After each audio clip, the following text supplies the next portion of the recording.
Bonjour, je m'appelle Fabrice, je suis le propriétaire et artisan des produits Fab et aujourd'hui je vais vous montrer comment bien installer votre courroie F11 sur votre boîtier, dépendamment du modèle de caméra que vous avez.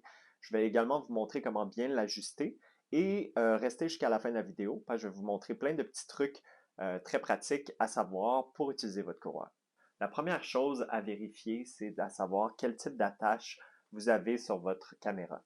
Il y a deux grands types d'attaches sur le marché. Il y a celui-ci qui est le plus populaire. C'est des œillets ronds avec un trou à l'intérieur. La majorité des marques de caméras utilisent cette version-là, mais on a Canon et certains autres boîtiers Lumix qui utilisent des barres rectangulaires comme ça. Donc, si vous avez un appareil Canon, ça risque d'être comme ça. Donc, il y a différentes façons de pouvoir attacher votre courroie selon le type d'attache que vous avez. Donc, je vais vous montrer les trois façons à l'instant. Voici donc les trois façons d'utiliser votre courroie. Si vous avez des œillets ronds sur votre boîtier, vous allez avoir deux options. Et si vous avez les barres rectangulaires, comme par Canon, vous allez avoir cette option-ci. Donc, je vais commencer ici. Vous avez l'option de mettre un anneau comme ça sur la courroie, ainsi que le protecteur en cuir rond. Ce protecteur-là sert tout simplement à protéger votre boîtier des frottements de l'anneau sur la caméra. Donc, vous avez cette option-là. Sinon, la deuxième option, c'est avec un mousqueton si vous voulez pouvoir rapidement retirer la courroie de votre boîtier. Donc, vous allez avoir un anneau qui s'attache à la caméra et un levier mousqueton qu'on va installer sur la courroie directement. Et finalement, si vous avez une attache rectangulaire comme sur les boîtiers Canon, bien, ça va être cette option-là qui est de faire une loupe dans la barre rectangulaire avec le cuir ici. Donc, je vais vous montrer comment on fait pour changer les types d'attaches et comment on attache concrètement la courroie sur votre appareil. Donc, peu importe l'option qu'on choisit, il faut retirer l'attache en métal comme ça et retirer la loupe à l'intérieur comme ça.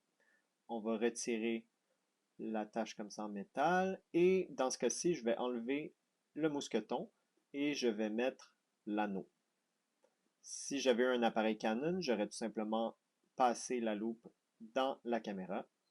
Donc là, je retourne dans mon attache loupe en métal comme ça.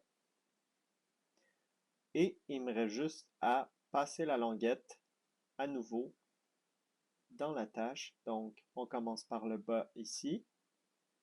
On tire, on retourne le cuir et il reste tout simplement à passer une dernière fois comme ça.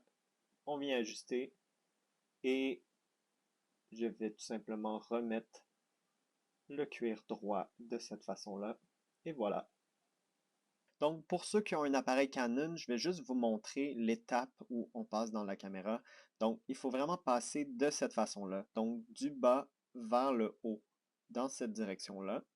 Et après, c'est exactement les mêmes étapes qu'on a vues à l'instant. Donc, c'est tout simplement de repasser ici dans la loupe comme ça.